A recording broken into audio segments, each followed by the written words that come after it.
ao vivo, técnico Rafael Guanais, entrevista coletiva aqui no estádio Antônio Ascioli, 0-0 com a Jataiense. Vamos às perguntas. Vamos com ele aqui primeiro, por favor. Vamos lá. Isso. Guanais, boa noite. Ao vivo na TV Brasil Central.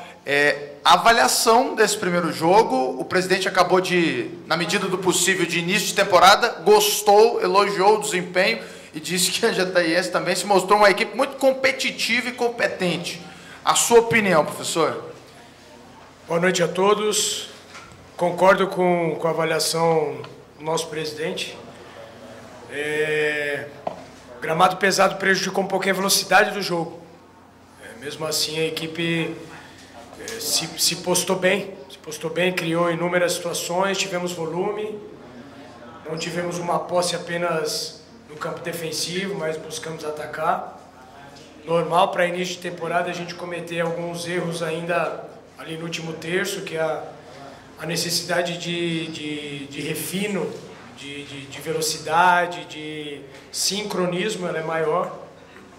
Mesmo assim a gente teve várias ações dentro da área, tivemos um pênalti também. Segundo tempo a gente caiu um pouquinho, porque era natural. E aí nas substituições a gente consegue retomar a pressão e aí passamos a voltar a entrar no último terço para gerar finalizações. Então, num apanhado geral, aí eu gostei do desempenho da equipe, gostei da entrega, o nosso time também foi competitivo, a equipe deles também.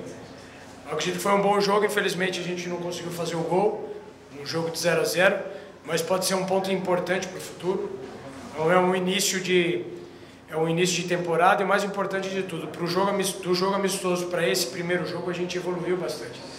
É uma estrada que a gente precisa ir dando os passos, pouco, intervalo curto de um jogo para o outro, mas uma cabeça boa de que o processo está sendo bem desenhado. Professor Igor Adorno, aqui da Rádio Bandeirantes, estamos ao vivo. Queria que você falasse um pouco das alterações, como que foi o processo das alterações. Você voltou com o William Maranhão e optou esperar um pouco para colocar jogadores mais ofensivos, como o Arauz e o Daniel também. Qual foi a estratégia adotada para as substituições? Nesse começo, por exemplo, vamos falar do Arauz. O Arauz a gente precisa ter paciência, precisa ter calma, um campo muito pesado, então a recomendação era a não utilização do jogador. Então, pela necessidade e pela confiança que a gente tem nessa retomada dele, era uma leitura que a gente precisaria de mais um homem ali para a gente tentar uma última bola, colocando o Shailon mais perto dele, então trabalhar com 2 meias. Eu, normalmente, numa situação como essa que a gente acabou perdendo o Haldane, era uma alternativa para início, mas acredito que foi a melhor alternativa a gente ter utilizado no decorrer, justamente porque o Arauz ainda não tem essa condição e a gente precisa dar os passos. E o jogo foi se desenhando e cada um ali está numa condição hoje e a gente precisa ir avaliando, porque eu não tenho como trocar dessa. Então tem 5 alternativas, o Luizão, pensei ali numa situação tática e estratégica e também por causa do cartão, tinha uma situação parecida com o Romão, eu pensei em colocar o Alejo na lateral esquerda para a gente colocar o Yuri também, só que o Alejo já estava com uma resposta, um cansaço um pouquinho maior, senti o Romão mais inteiro no jogo, a substituição estava pronta para ser o Romão, eu mudei ali no feeling na hora ali, porque eu não senti firmeza na resposta do Alejo. Então acredito que foi bem desenhado, a comissão de uma forma geral acredito que a gente também fez um bom jogo, tentamos nas alternativas no intervalo e para o decorrer do jogo criar alternativas para a gente ser eficiente e sem perder o equilíbrio. Então, primeiro tempo tomamos alguns contra-ataques, segundo tempo não. Então, eu gostei do equilíbrio da equipe de uma forma geral e, como eu falei, temos expectativa de evolução. Boa noite, professor. Igor Oliveira, Rádio Bandeirantes da FM, Feras do Esporte.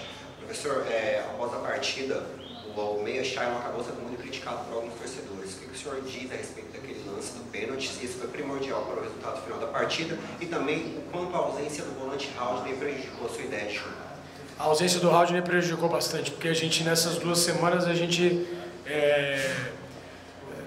geralmente, eu acho que foi até você que me fez essa pergunta, Igor, na minha apresentação, e falou da rotatividade de jogadores, né? E nesse início de temporada, com curto espaço de tempo, a gente queria já ter uma ideia muito boa do que seria a equipe para iniciar. E aí era uma situação que a gente não contava. O próprio Maranhão, a gente antecipou também o processo pela necessidade. O plano para ele era domingo, mas a gente precisou antecipar justamente por causa dessa situação do round. Então, são situações que, justamente por isso que a gente pensa na equipe de uma forma completa, de uma forma todo mundo trabalhando com as mesmas ideias para, nas eventualidades, surgirem as oportunidades e os jogadores precisam estar prontos para responder. Em relação ao Charles, um jogador muito importante para o elenco, um jogador com uma história linda aqui no Atlético, perdeu o pênalti, mas estava ali para finalizar. Se tiver outro pênalti, vai bater de novo. Não se omitiu em nenhum momento do jogo. Então, é um jogador extremamente capacitado, como eu falei, que a gente conta muito e que são situações completamente normais de jogo. Se sai o gol ali, obviamente que o jogo mudaria, mas são situações que acontecem e só acontecem com quem está ali para assumir a responsabilidade. Guanais, você já vê alguma posição em que a briga pela titularidade vai ser mais acirrada? Olha, eu vejo o Raí entrou bem no jogo, é uma característica diferente do Márcio, eu vejo uma boa disputa ali. O ideal para uma equipe ser uma equipe vitoriosa, pensando num bom ano, é que a gente tenha duas equipes e tenham jogadores que estejam o tempo todo pleiteando seu espaço ali, né? Então, a princípio eu não vejo nada muito diferente, eu sei que os jogadores vão ser utilizados, né? Então, por exemplo, a entrada do Yuri estreando na categoria profissional também, então a gente não contava num primeiro momento, conseguiu dar uma boa resposta durante a semana, passou a estar inserido. Então vamos um passinho de cada vez, eu vou conseguir te responder essa pergunta daqui um intervalo maior de tempo, principalmente quando a equipe já estiver com todos os jogadores à disposição. Guanais, boa noite. É um começo de trabalho seu, a gente ainda está entendendo, né, a sua forma de trabalhar. Nos foi passado antes do jogo que o Ronaldo seria o capitão, depois houve uma mudança para o Alex. E o Alex disse que foi uma decisão sua, uma conversa sua. O Alex é o seu capitão, como é que foi essa mudança? Você gosta de fazer rodízio? Como é que é? Nesse primeiro momento eu gostaria de... não é uma abraçadeira que muda a liderança ela é intrínseca ali, Ronaldo, Alex, Haldney, próprio Shailon.